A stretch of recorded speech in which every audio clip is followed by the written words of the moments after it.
नमस्कार दर्शकों, आप देख रहे हैं एसके लाइव। आपका समय, आपकी खबर। एक आर्टिकल जिसका टॉपिक था third wave of covid 19 to enter India through the Siliguri corridor. जैसा कि देखने में आ रहा है, काफी कोशिशों के बावजूद सिक्किम, दार्जिलिंग डिस्ट्रिक्ट और north eastern states of India में कोविड 19 केसेस बढ़ रहे हैं और कई बुद्धिजीवी, यहाँ तक कि प्रधानमंत्री भी इसे लेकर चिंतित हैं।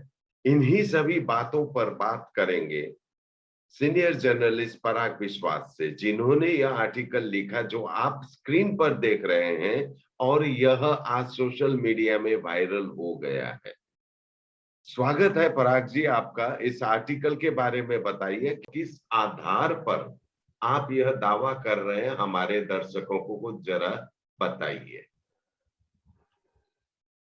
बिल्कुल, जहां से आपने खत्म किया मैं शुरू करना चाहूंगा। केंद्र सरकार ने खुद कहा है कि नागालैंड, मिजोरम, मणिपुर, राजस्थान और केरला ये 5 प्रदेश है जहां से तीसरी लहर के आने की आशंका है। शुरुआती दौर में शुरू होने की आशंका है, भारत के दूसरे जगह पे फैल जाएगी। भारतीय प्रधानमंत्री नरेंद्र मोदी ने भी नॉर्थ ईस्टर्न स्टेट्स के साथ जुलाई 13 को एक वर्चुअल मीटिंग उन्होंने किया था कि वहां पे कोविड सिचुएशन कैसा है, क्यों वो आपे में नहीं आ रहा है, कंट्रोल में नहीं आ रहा है, उसके बारे में चर्चा करने के लिए।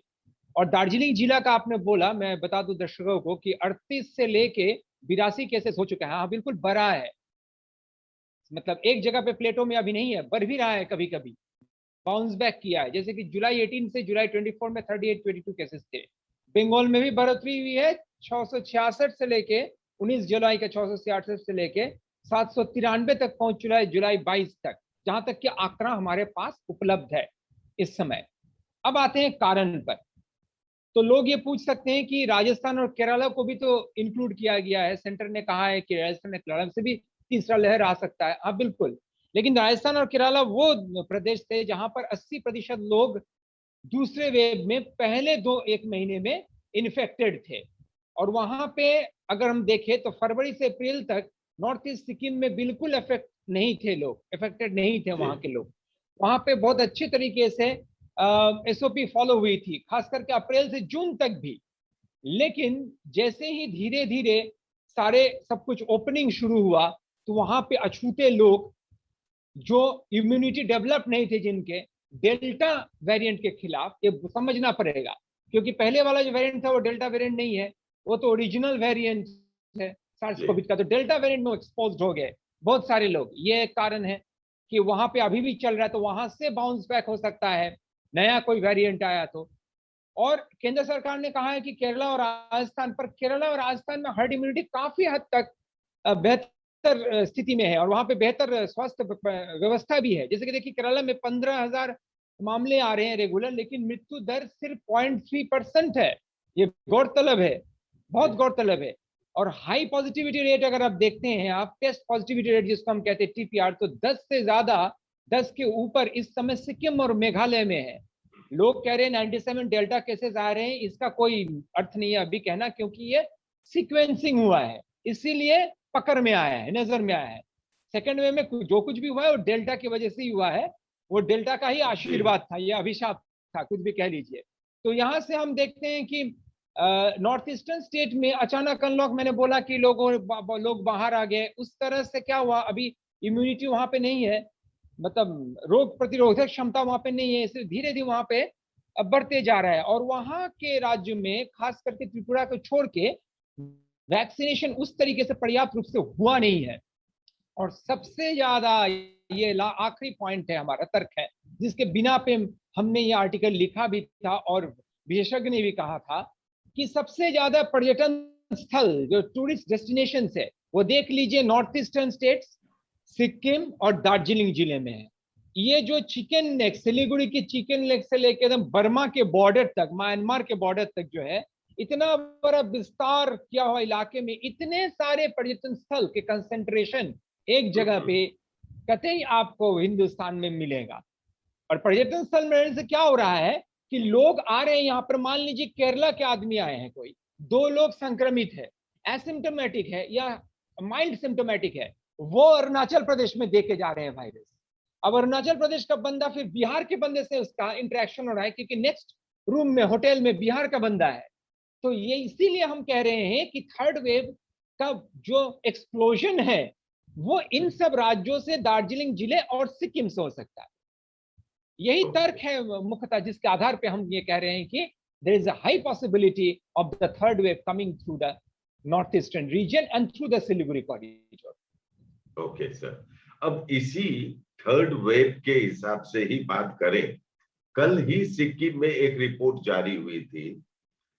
कुछ दिनों पहले जो 97 केसेस डेल्टा वेरिएंट के आए थे, उनमें से 61 केसेस, 61 केसेस जो है 35 साल से कम उम्र वालों में पाए गए हैं, और 5 केसेस जो है 11 से 15 साल के बच्चों में पाए गए थे। इसे आप किस तरह से देखते हैं? थोड़ा मैं आपको विस्तृत से बताते हैं। 11 to 15 years old, 5 cases, 16 to 20 years, 11 cases, 21 to 25, 20 cases, 26 to 39 cases, 31 to 35 years, 16 cases, 36 to 40 years, 6 cases, and 41 above, यानी कि 41 to 45 is 5 cases. इसको आप किस तरह से देखते हैं?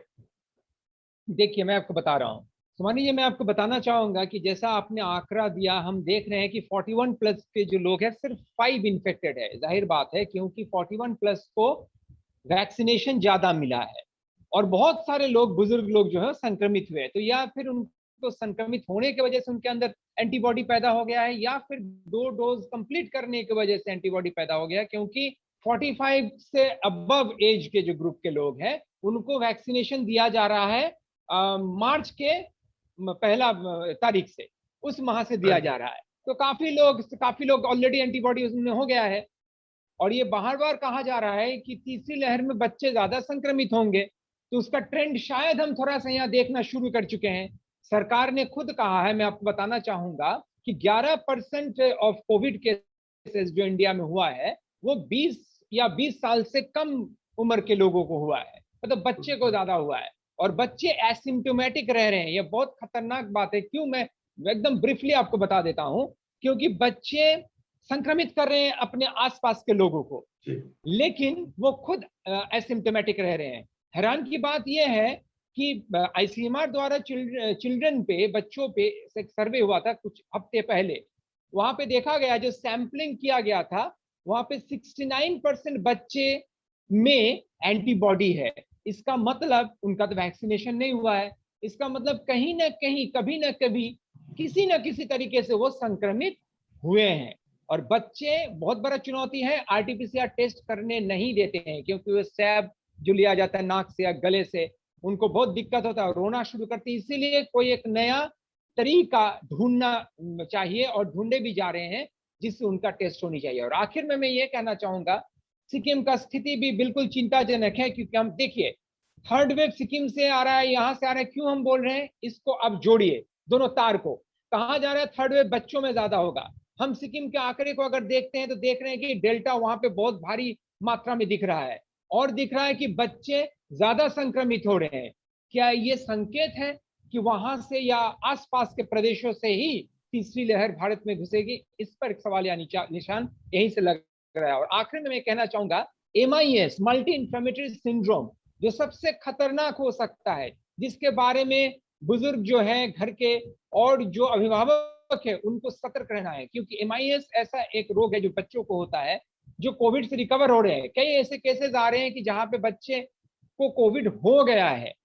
ये चुनौती तीसरे लहर में बन सकता है, लेकिन किसी को पता नहीं है। अचानक उसके बॉडी में इन्फ्लेमेशन शुरू होता है, इंटरनल ऑर्गेनिक इन्फ्लेमेशन, अंदरूनी इन्फ्लेमेशन होता है, सूजन होता है शरीर में। वो समझ नहीं पाता है, और जब तक समझ पाता है तब तक काफी देर हो चुकी होती है। ये एक पोस्ट कोविड सिंड्रोम बच्चों में दिखाई दे रहा है। तो हमें बहुत सतर्क होनी चाहिए। इससे मुझे यही कहना है कि बच्चों के बारे में सतर्क होनी चाहिए। ये तो कहना बहुत मुश्किल है कि तीसरा लहर बच्चों के लिए कितना खतरनाक होगी या बच्चों में ही फैलेगा, लेकिन अगर हम सर्वे का माने, अगर हम एपिडेमियोलॉजिकल टेस्ट को माने तो ये संकेत भी सही नहीं है इस समय, चिंताजनक बात है। और आज ही देखा जाए तो सिक्किम में 337, अभी तक 150 टू 250 के बीच में केसेस आ रहे थे कई दिनों से, और आज जो है बढ़ के 337 केसेस। तो ये भी एक बढ़ के मतलब कितना? 337, या तो अभी तक 337 मतलब या काफी बड़ा है। केसेस आर सुमानी जी, केसेस आर इंक्रीजिंग और इंक्रीज करेंगे हमारे ख्याल से। खुदा ना खास्ता इंक्रीज करे, हम नहीं चाहते, वी आर नॉट अलार्मिस्ट, लेकिन शायद कर जा सकता है। तो एक चीज बताइए, ये जबकि गवर्नमेंट पूरा अपना मतलब मशीनरी यूज कर रहा है, काफी कोशिशें के बावजूद केसेस घट क्यों? अच्छा, सिक्किम के संदर्भ में अगर देखा जाए, जितना कोविड प्रोटोकॉल सिक्किम में मेंटेन करते हैं लोग, शायद बहुत कम जगह होगी जहां मास्क लगाना ये सब बिल्कुल एकदम सख्ताई से मतलब इस पे पालन हो रहा है। फिर भी केसेस नहीं घटने का मुख्य कारण आप किस बात को मानते हैं? देखिए, कुछ राज्य में केसेस घट रहे हैं जी और सिक्किम में बढ़ रहे हैं। मैंने शुरू में ही कहा था, दार्जिलिंग में भी बढ़ रहे हैं, नॉर्थ ईस्ट में बढ़ रहे हैं। सिर्फ असम को छोड़ सके तो, अगर असम को छोड़ के तो हो सके कि 1-2 दिन में असम में भी स्पाइक आए, ये कहना बहुत मुश्किल होता है। ये मतलब भगवान ही कह पाएंगे, कोई समीक्षक के लिए भी कहना मुश्किल होता है। देखिए एक्चुअली क्या है, महाराष्ट्र में देखें हम 62.5 लाख संक्रमण हुआ है, केरला में 32.2 लाख, सेकंड पोजीशन में केरला है। और 16 सितंबर को अगर हम देखें पर साल का, तो 97,894 पिक हुआ था, जिस समय ओणम, पोंगल, गणेश चतुर्थी के बाद जेई मेंस एग्जाम्स हुआ था। उस समय हमने कहा था कि शायद बढ़ जा सकता है 1 से 6 तारीख तक। दुर्गा पूजा आया, दिवाली आया, लेकिन अचानक आश्चर्य से त्योहार के मौसम के बाद घटने लगा।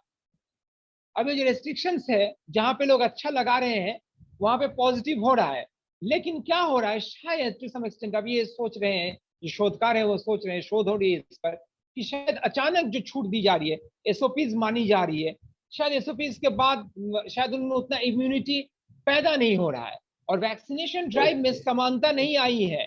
अब देखिएगा, हम कह सकते हैं कि आंध्र प्रदेश में 1 करोड़ हो चुका है, या कहीं पे 1 करोड़ हो चुका है, लेकिन आंध्र प्रदेश में अगर 1 करोड़ हुआ है, या किसी भी स्टेट में 1 करोड़ हुआ है, तो क्या वो फैला फैला फैला के हुआ है? मतलब फैलापन कैसा हुआ है, मतलब वो यूनिफॉर्म हुआ है कि नहीं? जी किस तरीके से, मतलब मुख्तलिफ हिस्सों में, उस प्रदेश का जो मुख्तलिफ हिस्से हैं, जो आपके दूर दराज के इलाके में गांव है, क्या क्या वहां पे एक ही परसेंटेज, एक ही प्रतिशत के तरीके से, हिसाब से वैक्सीनेशन हुआ है जैसे कि शहरों में हुआ है? ये भी हमें देखना पड़ेगा, समानता लानी होगी यहाँ पे। और ट्रैवलिंग में अगर आप देखेंगे तो सिक्किम में ट्रैवलिंग बढ़ा है, जो कारण केरला में भी है। केरला में बैकवाटर्स में बहुत टूरिज्म होता है। केरला को कहा जाता है गॉड्स ओन कंट्री, आपको मालूम होगा शायद, गॉड्स ओन कंट्री कहा जाता है। केरला के मिशनरीज पूरे दुनिया में है, केरला के लोग पूरे मिडिल ईस्ट में है, यूरोप में है, अमेरिका में है, और खास करके गल्फ में तो है ही, और साउथ ईस्ट एशिया में भी है। यहाँ से बहुत सारे मजदूर वहां पे जाते हैं। जो एक्सचेंज ऑफ पॉपुलेशन जहाँ पे होता है, पहले वहां पे संक्रमण हो गया, 32 लाख से ऊपर हुआ, थोड़ा हर्ड इम्यूनिटी लोगों में हो गया। मैंने पहले बताया कि 0.3%, अगर हम तुलना करें अगर, लेकिन मृत्यु दर के बारे में मैंने बोला, लेकिन सिक्किम में अभी जो है, अभी खुल रहा है। जैसे देखिए, आप मौसम की तरह देखिए, जब अरेबियन सी से मानसून आती है तो लेट से हमारे यहाँ बारिश होती है, जब वापस जाती है तो तमिलनाडु में नवंबर में बारिश होती है, रिट्रीटिंग मानसून कहते हैं। तो हो सकता है कि सेकेंड वेव का रिट्रीटिंग वेव हमको मिल रहा है यहाँ पे नॉर्थ ईस्ट, नॉर्थ बंगाल में, और फिर यहीं से थर्ड वेव शुरू हो, क्योंकि यहाँ पे वायरल लोड ज्यादा हो सकता है। और सबसे खतरनाक बात यह है कि जितना वायरल लोड ज्यादा होगा उतना म्यूटेशन होगा, और म्यूटेशन होने से ही नए जो म्यूटेशन आएंगे उसके खिलाफ वैक्सीन या एंटीबॉडी थेरेपी उस तरीके से काम ना करे। और तीसरा चीज ये है कि सिक्किम के बारे में पॉजिटिव ये है कि घनत्व जो है, जो जनसंख्या घनत्व है, जिसे पॉपुलेशन डेंसिटी लोग कहते हैं आमतौर पर, वो उत्तर प्रदेश में बहुत ज्यादा है, 16.51, महाराष्ट्र में 9.28% है, लेकिन सिक्किम में उतना है नहीं। सिक्किम में घनत्व कम है, this is a positive thing for Sikkim. और केरला मैंने पहले कहा था कि रोग प्रतिरोधक क्षमता अगर बन जाता है यहाँ पे लोगों में, तो हम ऐसा अनुमान करते हैं ना कि केरला महाराष्ट्र फरवरी मार्च में जैसा था या अप्रैल में जैसा था, वहां पे उसी तरह हम लोग अभी सह रहे हैं, सिक्किम और नॉर्थ बंगाल के लोग। ऐसा भी तो हो सकता है, तो निराश नहीं होना चाहिए। और साउथ इंडियन स्टेट्स के बारे में एक चीज मैं बता देना चाहूंगा जिससे कि हमें भी निराश नहीं होनी चाहिए, खास करके सिक्किम के लोगों को। वो ये है कि रोग प्रतिरोधक क्षमता जो है हमारा, वो अक्षांश के अनुसार होता है। यानी जो हायर लैटिट्यूड्स में रहते हैं, मान लीजिए इंग्लैंड में, आइसलैंड में, स्कॉटलैंड में, उनमें ज्यादा संक्रमण होने की क्षमता है, क्योंकि वहां पे विटामिन डी सिंथेसिस नहीं होता है, और vitamin D is a very important component for immunity. आप देखिए केरला से 44% संक्रमण अभी भी आ रहा है आज के डेट में भी। क्यों? क्योंकि वहां के लोगों के त्वचा जो है उसका रंग घेवा है या काला है, either it is brown complexion या फिर वो ब्लैक है। जिस कारण से आप देखिए ब्राजील में हो रहा है, निग्रो पॉपुलेशन है बहुत ज्यादा, यूएस में निग्रो पॉपुलेशन में हो रहा है, इंग्लैंड में भी बहुत ज्यादा निग्रो पॉपुलेशन है, और इंडिया में साउथ में मोस्टली डार्क पीपल और ब्राउन पीपल है। इन द स्टार्टिंग स्टेजेस आप देखेंगे सिर्फ 5 स्टेट सबसे ज्यादा संक्रमण दे रहा था। कौन सारे स्टेट्स? तेलंगाना, आंध्र प्रदेश, कर्नाटका, केरला, तमिलनाडु, और फिर महाराष्ट्र तो है ही। ये पांचों स्टेट साउथ इंडियन स्टेट है जहां पे लोग एबोनी है, मतलब उनके त्वचा के रंग काले हैं, it is on the black side.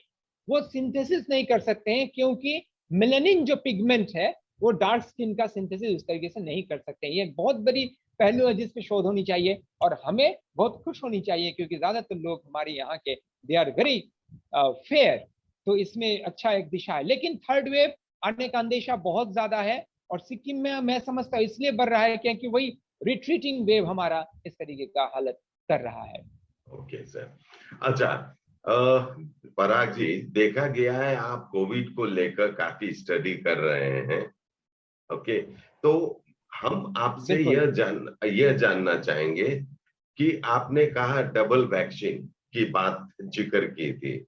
अभी देखने में यह आ रहा है कि कुछ एक डबल वैक्सीन के बावजूद जो दावा किया जा रहा है कि वेंटिलेटर तक की नौबत नहीं आएगी, वो देखी जा रही है। लोग वेंटिलेटर तक का सामना कर रहे हैं। इस पे आप क्या कहना चाहते?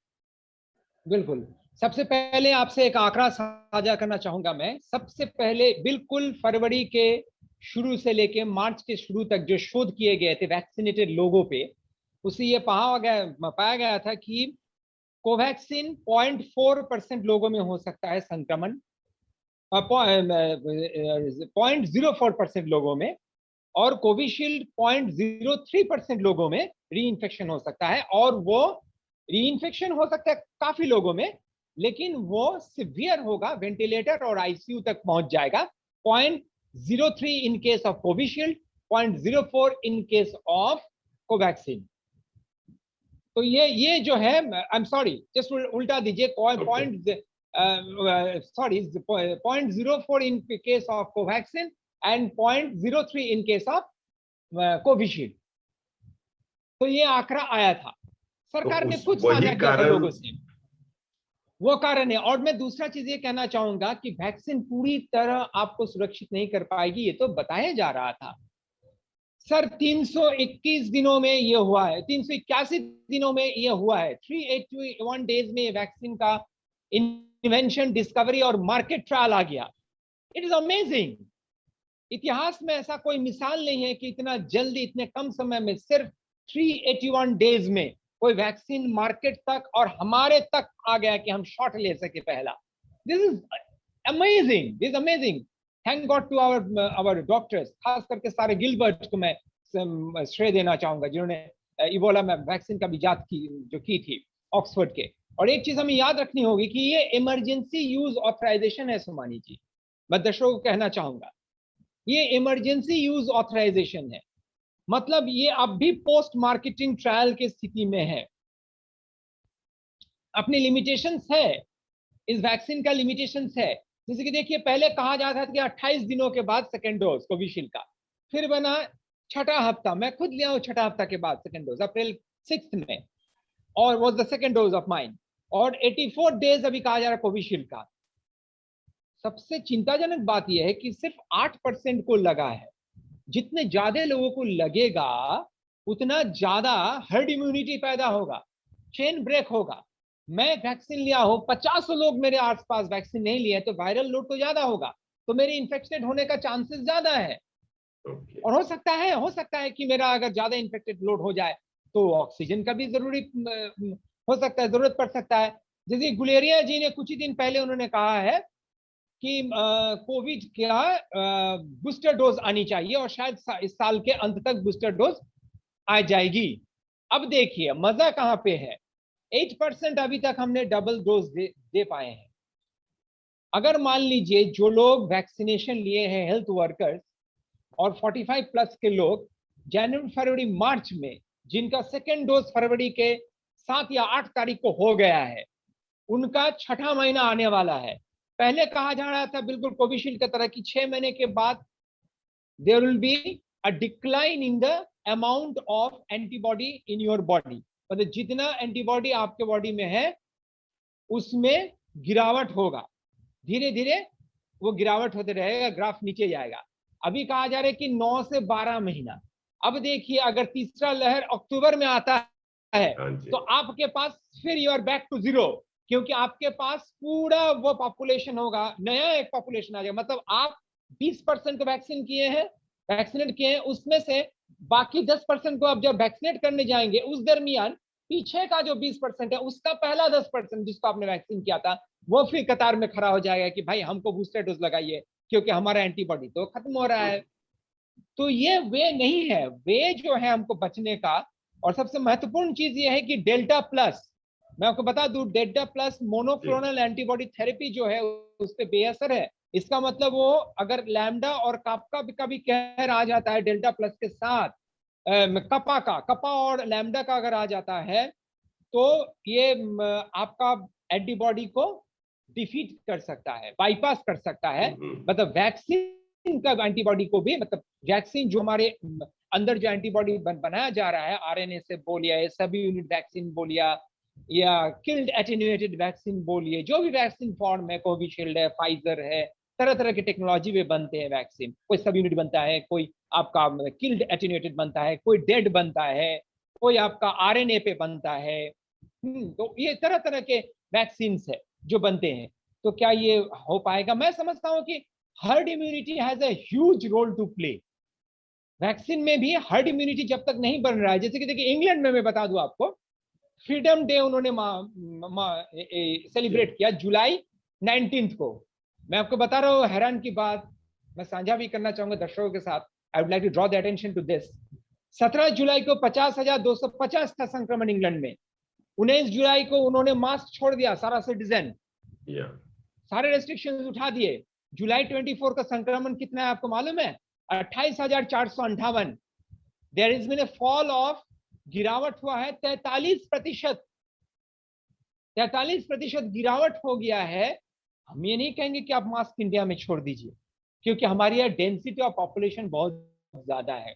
इंग्लैंड में फार फेचेड कंट्री है, डेंसिटी ऑफ पॉपुलेशन बहुत थिन है, उनका पॉपुलेशन बहुत कम है, वो शायद मैनेज कर सकते हैं हर्ड इम्यूनिटी टेस्ट, हम नहीं कर सकते हैं। और एक नया ट्रीटमेंट है, आपको मालूम है कि नहीं, ये बोल के मैं खत्म करूंगा इस सवाल का आपका, कि सिर्फ वैक्सीन ही नहीं है, बहुत सारे नए ट्रीटमेंट्स भी आ रहे हैं।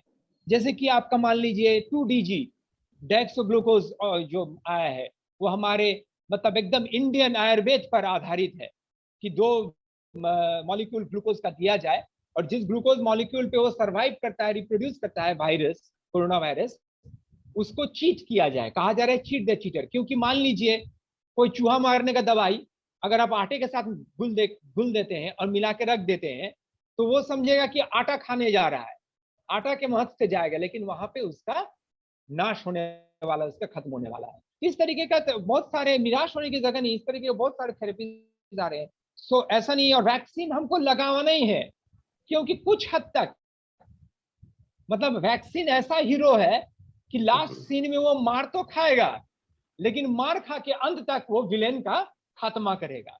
मतलब इंजर्ड होगा लेकिन विलेन का खात्मा करेगा, खुद नहीं मरेगा, आपको भी नहीं मारेगा, वो आपको बचा के रखेगा। ये ठीक मिसाल है। मुझे मिला। बड़ी अच्छी।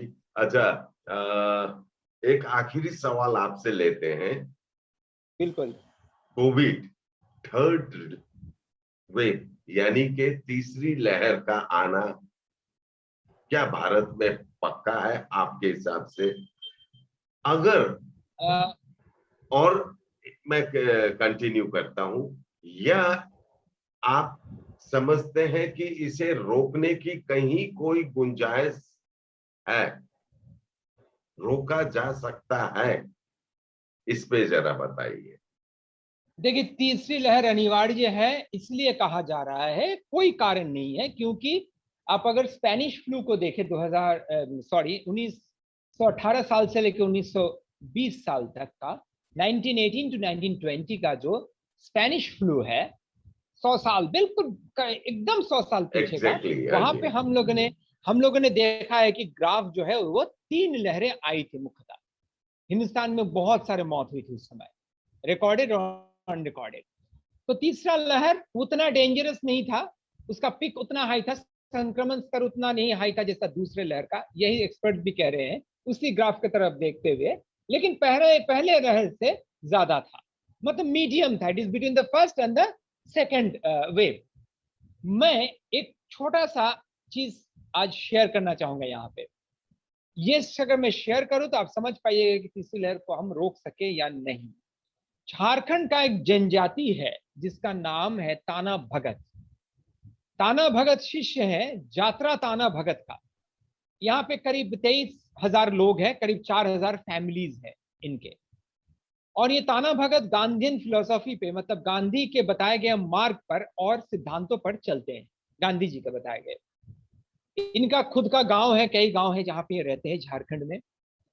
इनमें पहले से लेके आज तक एक कोविड केस नहीं हुआ, मतलब जनवरी 30 से जब इंडिया में संक्रमण हुआ, this is the only community of 23,000 people जिनमें एक भी संक्रमण नहीं हुआ। कारण, ये वेजिटेरियन है, ये फूस के घर में रहते हैं, मिट्टी के घर में रहते हैं, इनके कोई साधन संसाधन नहीं है आधुनिक। ये पूरी तरह से ग्रीन वेजिटेबल्स पे सरवाइव करते हैं।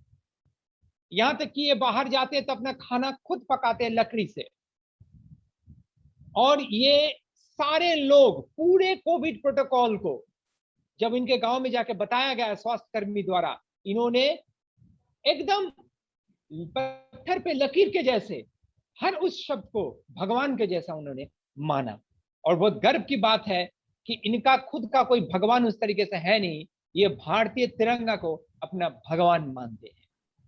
तो अगर इन लोगों ने ये मिसाल कायम किया है तो इस मिसाल को हमें फॉलो करनी चाहिए। We should follow the example of these people. इस तरह कितना दिन चलेगा? क्या लहर के बाद लहर, लहर के बाद लहर, लहर के बाद आता जाएगा?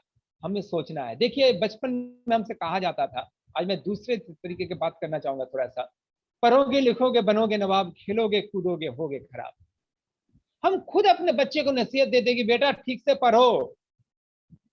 ये बात अलग है कि खेल के भी आज सौरभ गांगुली और ओलंपिक में लोग सिल्वर ला रहे हैं और सचिन तेंदुलकर इतने बड़े खिलाड़ी बन चुके हैं, ये बात अलग है। लेकिन ये संयम और नियम होना हम चाहते हैं अपने आने वाले पीढ़ी में हो। तो क्या हम खुद इसके लिए जिम्मेदार नहीं है? तो हम क्या एग्जाम्पल दे रहे हैं जब हम एसओपीज का उल्लंघन कर रहे हैं, जब हम स्टैंडर्ड ऑपरेटिंग प्रोसीजर्स नहीं मान रहे हैं? उज्जवल भविष्य होगा बेटा तुम्हारा, हमारा भी उज्जवल भविष्य होगा। कोविड टाटा बाय बाय करेगा अगर आप एसओपीज फॉलो करेंगे तो। पहले लोग टीका नहीं लगवाए, लोगों को पकड़ पकड़ के टीका केंद्र में लाया जा रहा था, आपको याद होगा, माइकिंग किया जा रहा था, लोग नहीं मान रहे थे। अगर ये एटीट्यूड रहा सर, तो थर्ड वेव आना, संक्रमण होना लाजमी है, अनिवार्य है। तो third wave is very much in our hands. 2 wave से हम बहुत कुछ सीखे हैं और हम संक्रमित हो जाएंगे। सेकेंड वेव से हम सीखे हैं, फर्स्ट वेव के बाद हम ढील ले चुके थे, सेकेंड वेव भारी मात्रा में आया, हमने सड़कों पर करोड़पति को बिना ऑक्सीजन को तरफ तरफ के मरते देखा। We don't want to face, we want to learn a lesson from this. आपको मालूम है मानसून सत्र में सेंटर ने कहा है कि 45,374 ब्लैक फंगस केसेस में इंडिया में 4,332 डेथ, सिर्फ ब्लैक फंगस से इतने लोग मरे हैं। तो क्या हम सचेत नहीं होंगे? ये सिक्किम में आज कहा जा रहा है कि सीक्वेंसिंग का कितना किल्लत है इंडिया में। हम कह रहे ऑक्सीजन का किल्लत है, सीक्वेंसिंग का भी किल्लत है। 0.2% सीक्वेंसिंग होता है इंडिया में। सीक्वेंसिंग के देशों में हम सिर्फ 102% है। सीक्वेंसिंग क्या है लोगों को बता दो, वो समझ नहीं पाएंगे। सीक्वेंसिंग ये है कि मान लीजिए आपके शरीर से मेरे शरीर से हम दोनों पॉजिटिव है, कोविड पॉजिटिव, नमूना कलेक्ट किया गया, नमूना संग्रह करके उसको भेजा गया पुणे में या जहां पे सीक्वेंसिंग होता है। उस जगह पे सीक्वेंसिंग की जगह में हम उसको देखते हैं कि इसमें कौन सा कोविड वायरस प्रस्तुत है, कौन सा कोविड वायरस यहाँ पे है। हाँ, और ये कोविड वायरस की वजह से ये संक्रमण फैल रहा है। तो हम डेल्टा प्लस को जब पकड़े हैं, डेल्टा को पकड़े हैं, कपा को पकड़े हैं, लैम्डा को पकड़े हैं, सारे जो ये है हम समझ पाए हैं। इतना दिन तो डेल्टा की वजह से ही तीसरा वेव हुआ था, लेकिन अभी क्या हो रहा है? अभी हम देख रहे हैं कि डेल्टा की वजह से संक्रमण सिक्किम में भी बढ़ रहा है। सीक्वेंसिंग हुआ है, इसी वजह से हमें मिल रहा है कि डेल्टा यहाँ पे संक्रमण कर रहा है। लेकिन अगर सीक्वेंसिंग नहीं होता तो हमें पता नहीं चलता। ये कोई भारी बात नहीं है कि 97 वहां पे संक्रमण हुआ है। डेल्टा वायरस से मेनली सेकेंड वेव लाया है। और दुनिया में बहुत सारे ऐसे राष्ट्र हैं जहाँ पे आप देख रहे हैं कि यूरोप में क्या स्थिति है, अभी संक्रमण बढ़ा है। ओलंपिक्स के वजह से संक्रमण बढ़ सकता है शायद। तो इतने में वैक्सीन तो है ही, कितने लोग हम वैक्सीन देंगे? और वायरस का कोई हम मेडिसिन इजाद नहीं कर सकते। अंत में मैं बोलना चाहूंगी, बहुत इंपॉर्टेंट है, क्योंकि वायरस फ्री लिविंग नहीं है बैक्टीरिया की तरह। वायरस हमारे शरीर में आता है, फिर वो रिप्रोड्यूस करता है, प्रजनन क्षमता उसका बढ़ता है। तो तीसरा लहर हमारे हाथ में है, हम खुद तीसरे लहर को रोक सकते हैं। अनिवार्य है अगर हम एसओपी नहीं माने, अनिवार्य है अगर हम वैक्सीनेशन ठीक से नहीं ले, वैक्सीनेशन किल्लत रहे, और नहीं होगा अगर हम वैक्सीनेशन सही तरीके से ले और एसओपी को माने। अंत में मैं इतना ही कहना चाहूंगा। धन्यवाद पराग जी, बहुत अच्छा आपने मतलब बोला। शायद अब लोग समझने में काफी आसानी होगी उनको। इसी तरह आपके साथ बातें करते रहेंगे, समय देते रहिएगा। आज के लिए इतना ही। बिल्कुल। Thank you very much sir. Thank you. दर्शकों को नमस्कार, आपको नमस्कार, इसके लाइव को धन्यवाद।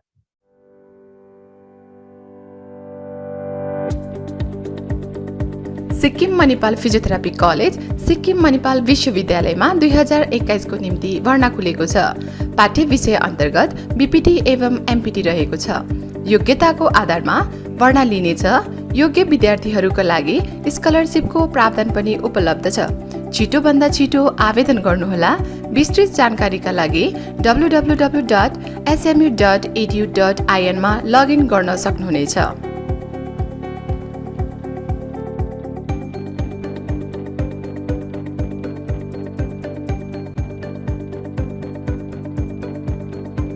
सोचा था उत्तर बंगाल और सिक्किम का एक टेलीविजन चैनल हो।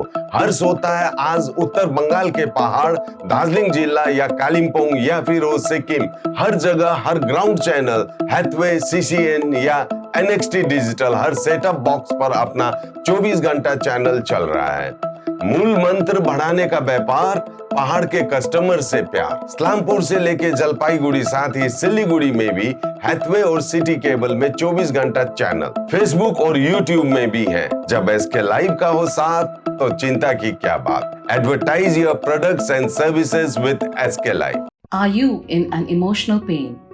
Do you feel overwhelmed and panic? Are you in a state of fear, feeling lonely, depressed, not having the courage to do anything? Are you lacking self-confidence? Are you sleep deprived? Do you get spiral of negative thoughts and feelings? Then your worry ends here.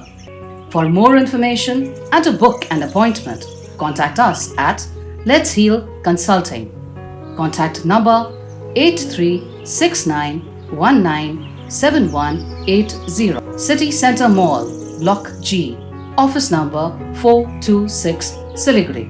खुट्टा सुन्नु नभएको छ मलाई चाहिँ cold कफहरू थियो र मलाई यहाँको दबाईले suit गरेको एकदमै जाती हुँदैछ तपाईको थाइरोइड कस्तो भयो एकदमै राम्रो भयो मेरो चाहिँ यो ब्याक पेन हुन्थ्यो पुरा एउटा साइड पेन हुन्थ्यो कि यो ब्याकमा निकै सन्चो भएको थियो अहिले चाहिँ धेरै सन्चो छ खुट्टा घुँडाहरू खुट्टा दुख्ने हातहरू दुख्ने त्यो अहिले धेरै कम्ती भयो तपाईलाई ब्याक पेनहरु सन्चो भयो अहिले गुरुवैद्य डाक्टर केन्सिया gall stone kidney stone UTI osteoarthritis gout rheumatoid arthritis sciatica heart liver piles gastritis gyno problems prostate problems अनि अन्य रोगहरूको प्राकृतिक इलाज गराइन्छ हाम्रो ठेगाना छ centre point building first floor HD Lama road opposite to grand plaza shopping complex Janata lodge Darjeeling सम्पर्क नम्बर छ 9641995791 अनि 7001155412 50 से 70% कम कीमतों पर लाजवाब डिजाइन ब्रांडेड फर्नीचर गारंटी सहित मजबूती का वादा मौका है यही बना लो इरादा bedroom set sofa set dining set outdoor या ऑफिस फर्नीचर से लेकर मॉड्यूलर किचन उपलब्ध है कम कीमत में बेहतरीन गुणवत्ता का पूरा भरोसा orchid building opposite Vega circle 2.5 mile Sevoke road Siliguri international furniture unbeatable price visit a royal oak store today अब वक्त आ गया है अपने सपनों को एक नई पहचान देने का वेबल कंप्यूटर ट्रेनिंग सेंटर आपके लिए लेके आए हैं डिप्लोमा एंड कोर्सेज जैसे English speaking course software application financial accounting Tally Java HTML DTP C++ Python जैसे बहुत से कोर्सेज एंड डिप्लोमा और आपको मिलेगा hologram sealed certificate government of west Bengal undertaking जो आपके हर सपने को देगा एक नई उड़ान Webel computer training centre opposite Siliguri college gate number 2 college Para Siliguri दवाइयों से छुटकारा एल्कलाइन पानी का सहारा पहले 100 कस्टमर को मिलेगा 20 लीटर का जार कोविड पैकिंग के साथ मात्र 125 रुपए प्रति जार वह भी 2 साल तक ऑफर के बाद वाले कस्टमर को मिलेगा 200 रुपए प्रति जार एल्कलाइन पानी के फायदे diabetes acidity cholesterol and blood pressure weight loss give extra strength to our lungs तो इंतजार किस बात का आज ही बुकिंग करें टोल फ्री नंबर 1800 572 9851